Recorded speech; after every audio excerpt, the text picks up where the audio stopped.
Bonjour. Aujourd'hui, on va faire la suite du cours sur l'électricité, niveau 4e. Aujourd'hui, on va étudier les lois de l'électricité.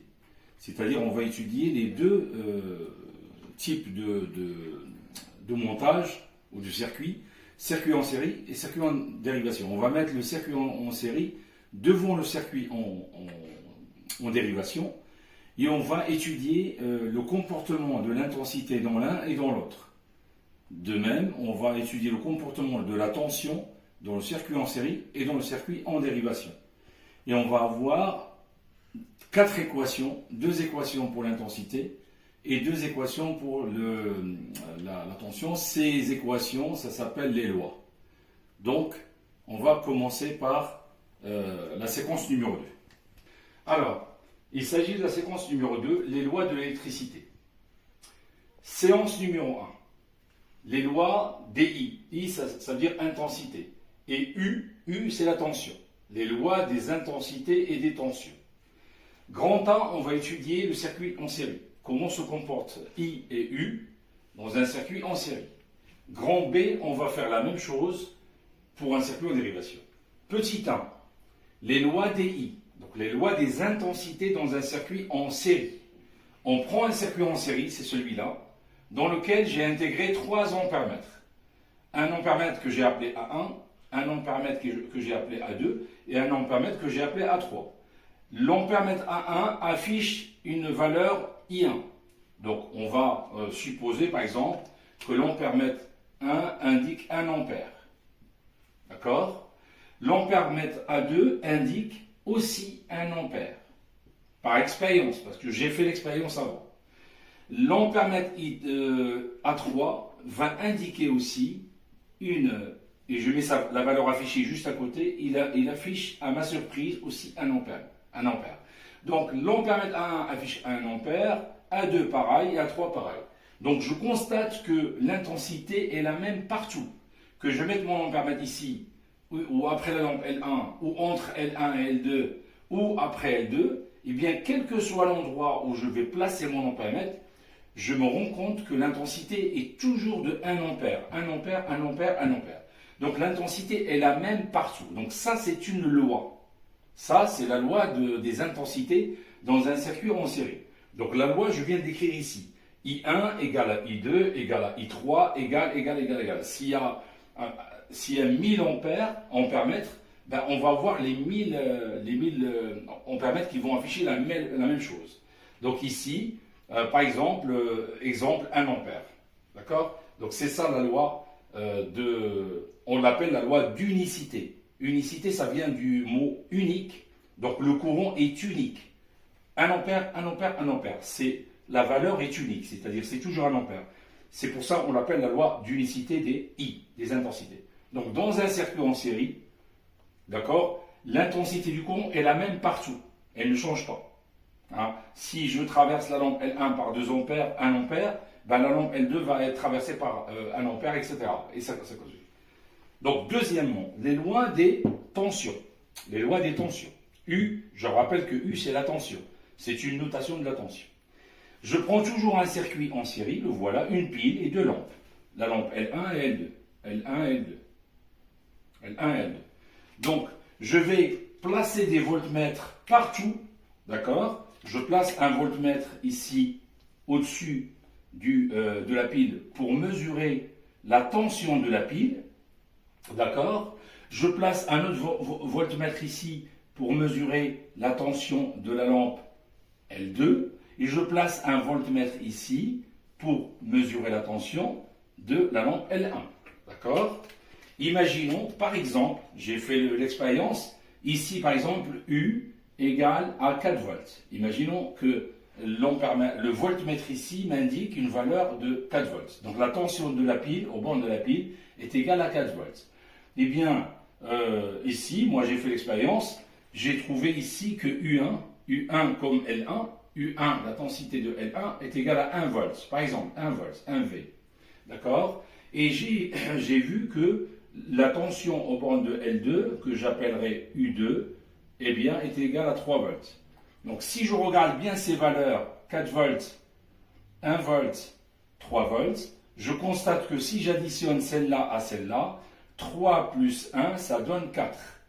D'accord? Donc ça veut dire quoi tout ça? Ça veut dire que si j'additionne toutes les tensions de tous les dipôles, donc dans un circuit en série, j'ai placé un voltmètre pour mesurer la tension de la pile, j'ai trouvé 4 volts. J'ai placé un autre voltmètre ici autour de la lampe L1, j'ai trouvé 1 volt. Et un autre ici autour de L2, je trouve 3 volts. Et je remarque que 3 volts plus 1 volt égale à 4 volts. Donc là, si j'additionne les tensions de tous les dipôles d'un circuit en série, ben donc, je disais que la loi, ça s'appelle la loi d'additivité. Additivité parce qu'il y a une addition. J'additionne les tensions de tous les dipôles du circuit. Et quand je les additionne, ça va me donner la tension de la pile du circuit. D'accord? Ça s'appelle la loi d'additivité. Donc dans un circuit en série, il y a deux lois. La loi des intensités qui nous dit que l'intensité est la même partout dans le circuit, elle ne change pas. Donc I1 égale I2 égale I3, etc. Et la loi des tensions qui me dit que la tension de la pile est égale à la somme, c'est-à-dire l'addition de toutes les tensions de tous les dipôles qui se trouvent dans ce circuit, qui se traduit par cette équation-là. Voilà. Donc je vais effacer pour la suite.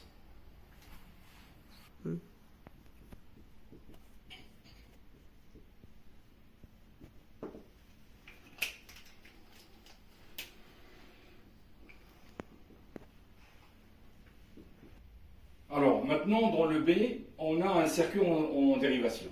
D'accord? On va étudier les lois des intensités.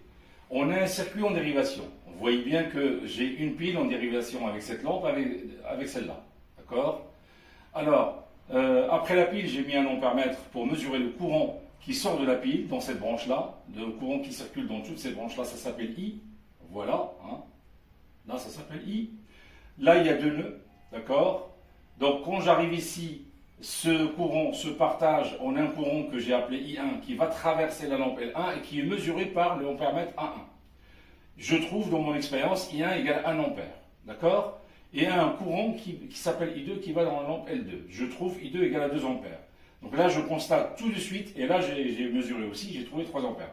Donc je constate tout de suite que 2 ampères plus 1 ampère, ça vaut 3 ampères. Donc le courant qui vient ici et qui vient ici, c'est la somme, quand j'additionne les deux, je trouve celui-là, ce qui est logique. Donc I est égal à I1 plus I2.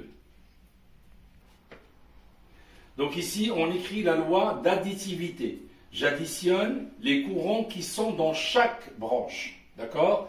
Ça, c'est une branche secondaire, Donc les courants qui sont dans les branches secondaires s'additionnent pour donner le courant qui est dans la branche principale, qui vient de la pile. D'accord? Donc le courant de la pile, ça c'est toujours le courant de la pile, est égal à l'addition de tous les courants. Donc là, on a ce qu'on appelle la loi d'additivité. Additivité parce qu'il y a une addition des intensités, des I. Donc la loi des I, la loi des intensités, c'est que l'intensité qui sort de la pile est égale à la somme de toutes les autres qui vont dans les autres branches. D'accord? Si j'additionne les intensités de chaque branche secondaire, je trouve la branche principale.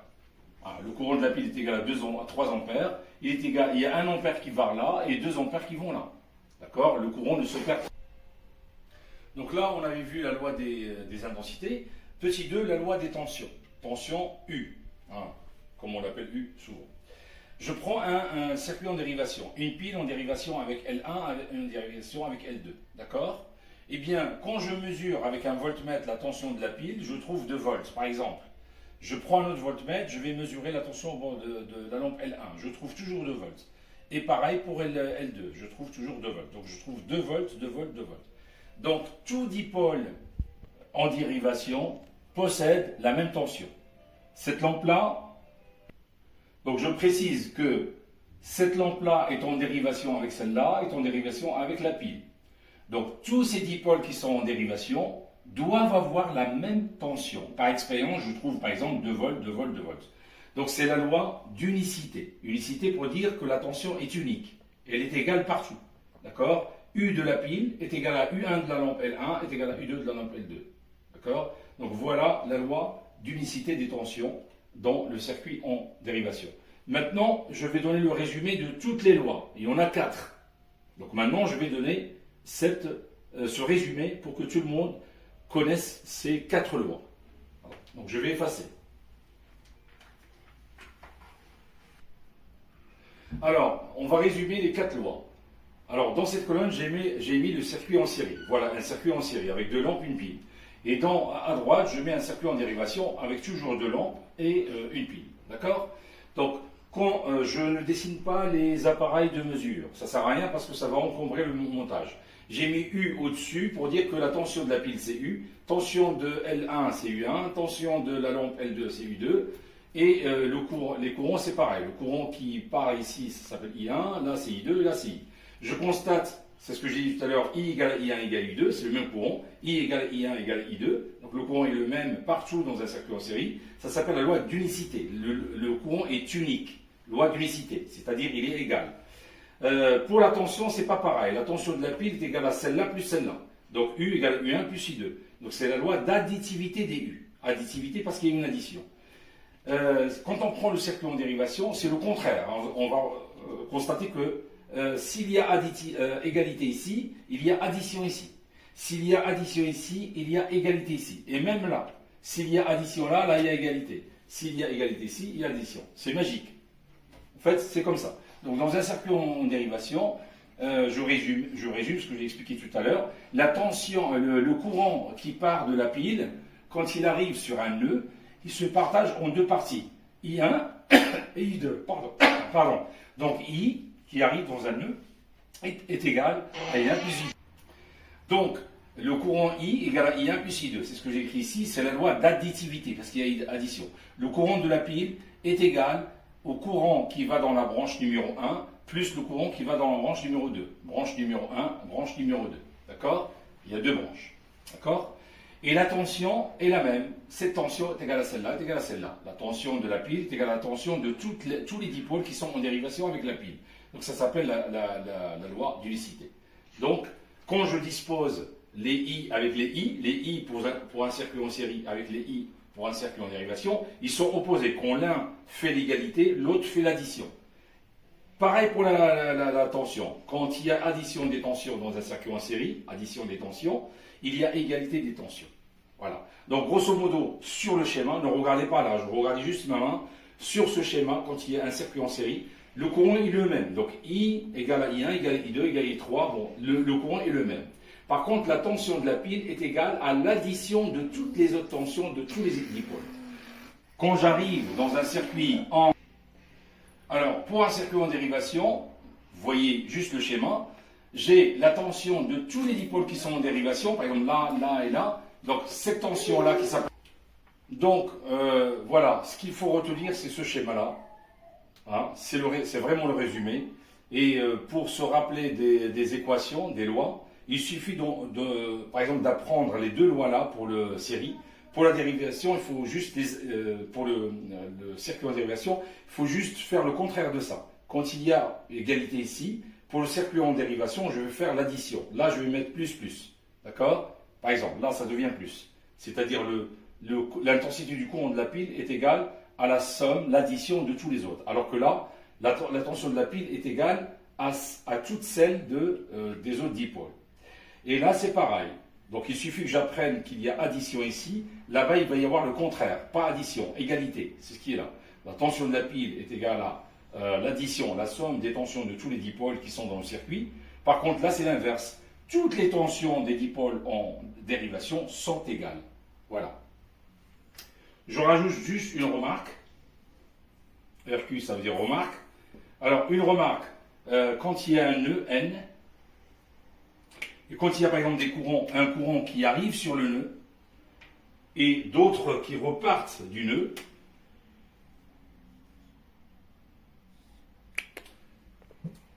bon, je vais effacer ça, je vais effacer le tableau, parce que je n'ai pas de place ici, et je vais vous expliquer cette remarque-là.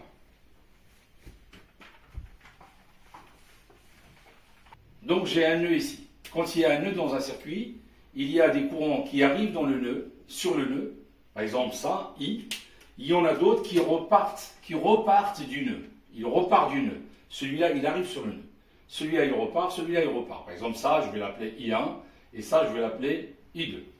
Donc, les courants qui arrivent sur le nœud sont comptés positivement. Ça, par exemple, la loi ici m'indique que ce qui arrive sur le nœud est compté plus. Donc, je mets I. I ou plus I, c'est la même chose. Tout ce qui part du nœud, c'est compté moins. Ça part du nœud, je mets moins 1, moins I1. Ça part du nœud, je vais compter moins I2. Et l'addition est égale à 0, toujours. Si bien que cette équation, si je laisse I c'est pour ça que je l'ai écrit en couleur, tout seul, et si je mets ces comptes. Donc, à partir de cette équation, j'envoie I1 de l'autre côté de l'égalité, ça devient plus I1, c'est-à-dire I1. J'envoie I2 de l'autre côté, ça devient plus I2, donc plus I2. C'est la relation que j'avais d'additivité tout à l'heure. Donc, en respectant cette règle-là, tout ce qui arrive sur le nœud, c'est compté positivement. Là, c'est plus I. Tout ce qui part du nœud, c'est compté négativement. I1 part du nœud, c'est compté moins I1. I2 part du nœud, c'est compté moins I2. Alors, je le dis, tout courant arrivant sur un nœud est compté positivement. Tout courant qui arrive, comme le bleu ici, il arrive sur le nœud. Ça, c'est un nœud N. Alors ici, je reprends. J'ai un nœud, j'ai un courant qui arrive sur le nœud et deux autres courants qui partent du nœud. J'ai une règle qui me dit que j'ai une règle qui dit tout courant qui arrive sur le nœud est compté positivement. Ce courant arrive sur le nœud, ça compte positivement. Je mets plus I. Les autres courants, I1 et I2, partent du nœud. Ça compte négativement. Donc, à côté de plus I, je mets moins I1, moins I2. Et l'addition de tous les courants autour d'un nœud est égale à 0. Donc, j'ai mis plus I, moins I1, moins I2, plus I, moins I1, moins I2 est égal à 0. Et bien, de cette équation, je déduis que I est égal à I1 plus I2. Voilà. Voilà, donc on a traité les lois de l'électricité avec cette dernière remarque sur les courants autour d'un nœud. Et ainsi, on a fini la séquence numéro 2 sur les lois de l'électricité. Voilà. Donc, la prochaine fois, je vais attaquer la chimie. Je vais continuer sur les cours de chimie